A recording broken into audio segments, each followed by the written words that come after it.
Ya, terima kasih Anda masih di Dialog Jurnal Pagi. Dalam Dialog Pagi bersama pengamat politik Gun Gun Herianto. Pak Gun Gun, tadi sempat saya singgung mengenai comeback-nya Sutrisno Bachir setelah mungkin kita tidak tahu apakah memang diminta oleh Amin Rais atau bagaimana begitu kembali ke PAN, karena kalau tidak salah ada pertemuan sebelumnya antara Pak Amin Rais dengan Pak Sutrisno. Apakah ini menunjukkan bahwa kencang anginnya ke KIH seperti saya singgung tadi, karena Sutrisno Bachir kita tahu bahwa dia adalah pendukungnya Jokowi ketika Pilpres kemarin.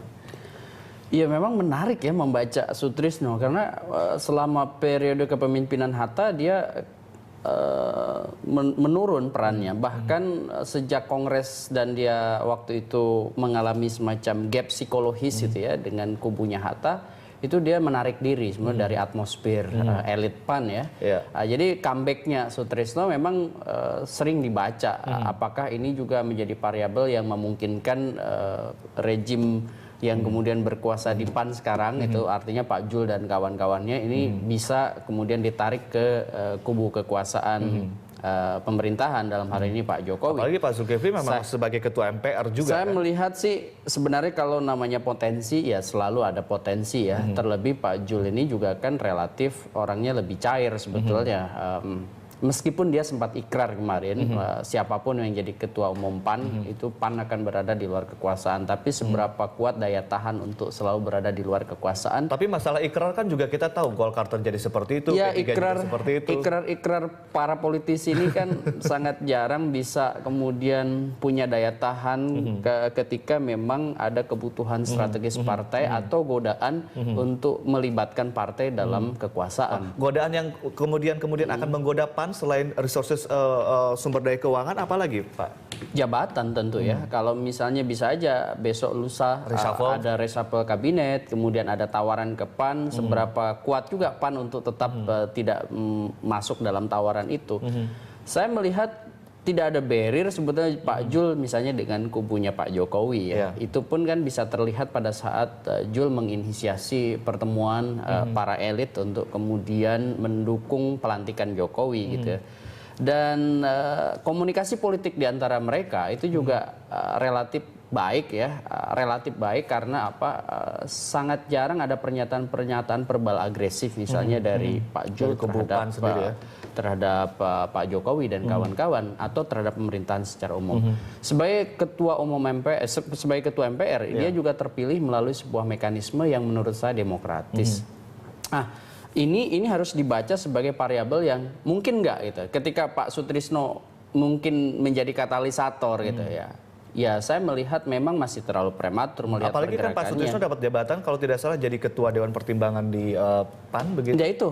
Makanya kalau benar ya sampai fix misalnya Sutrisno kembali ke PAN dan dia menjadi lobbyis misalnya, ya potensi untuk merapatnya jauh lebih besar karena ya dia kan masuk di gerbongnya Pak Jokowi kemarin kan gitu. Oke, artinya dualisme kita tidak bisa, walaupun kita tidak bisa menyamakan ratakan PAN dengan P3 dan Golkar, tapi kemudian dualisme yang terjadi di partai-partai ini adalah sebagai salah satu fenomena untuk kemudian menaikkan bargaining positionnya partai terhadap para pihak penguasa dan juga koalisi yang ada di dalamnya, begitu Pak? Di banyak kasus partai politik, iya. Contoh seperti kasusnya P3, ya kan? P3 kubu Jan Farid dan P3 kubunya Romi. Ini kan negosiasi untuk berlabuh di mana ketika dia tidak dapat bagian misalnya dalam jabatan-jabatan di DPR.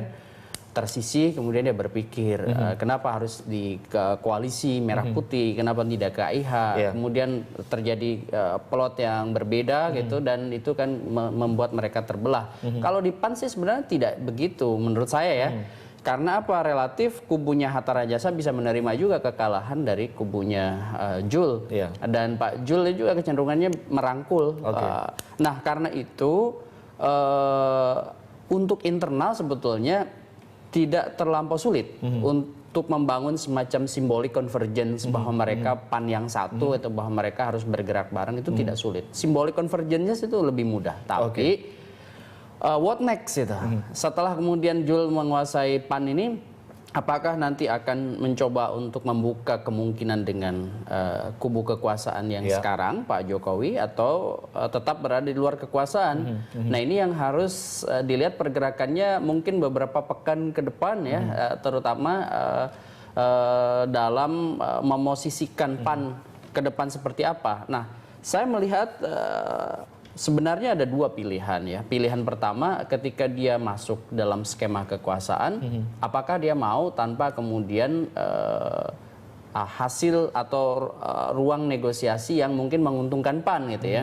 Karena biasanya partai kan berpikir jabatan apa nih gitu. Apakah di kementerian atau mungkin di gitu pos-pos lain, atau yang kedua dia tetap di luar kekuasaan dengan memerankan posisi strategis di isu-isu tertentu. Artinya swing seperti Demokrat.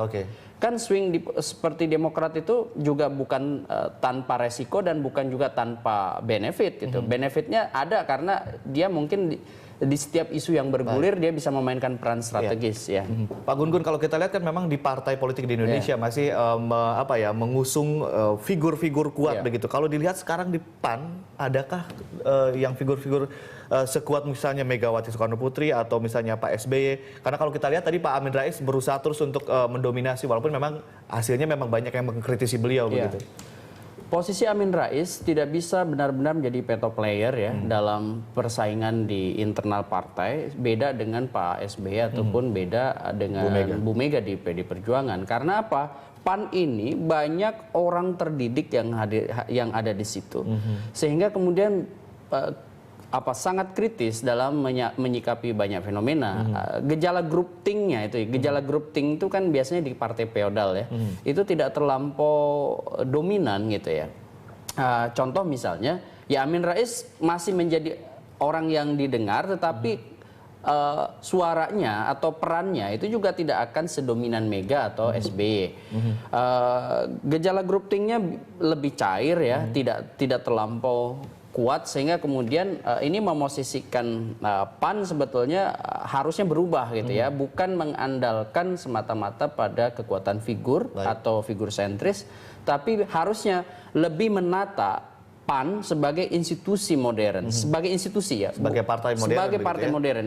Karena PAN akan selalu begini, tidak akan misalnya lebih dari 8, 7 gitu, atau mungkin turun ke 6. Kalaupun turun ya tidak akan begitu jatuh. Kenapa? Ya karena PAN sendiri ya, saya melihat sekarang ini ada keberadaannya sudah bisa ditakar gitu ya. Makanya kemudian dia harusnya bisa keluar gitu, membuat variabel progresif.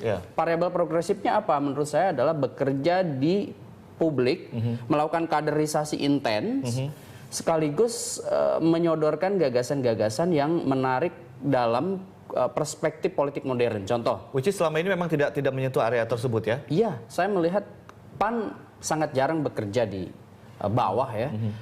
Kaderisasi itu juga baru hidup menjelang pemilu. Dan ada reorientasi misalnya 2 atau 3 pemilu belakangan PAN itu beralih ke figur-figur yang populer seperti kelompok selebriti, artis gitu ya. Iya, artis. Itu pun kan sebetulnya cara pintas ya untuk kemudian mendapatkan suara.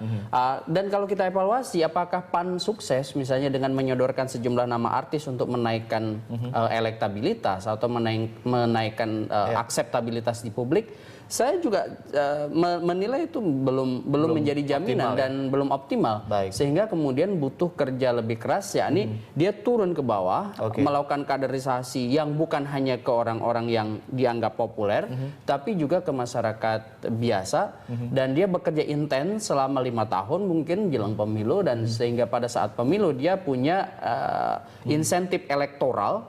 Insentif elektoral itu kan dari siapa? Dari publik kan. Nah, publik akan memilih partai mana akan sangat dipengaruhi oleh apakah dia dekat atau tidak dengan publik, meskipun ya ada variabel yang kerap juga memporak-porandakan itu ya di money politik. Baik, terima kasih Pak Gun-Gun telah sharing bersama kami di Dialog Jurnal Pagi.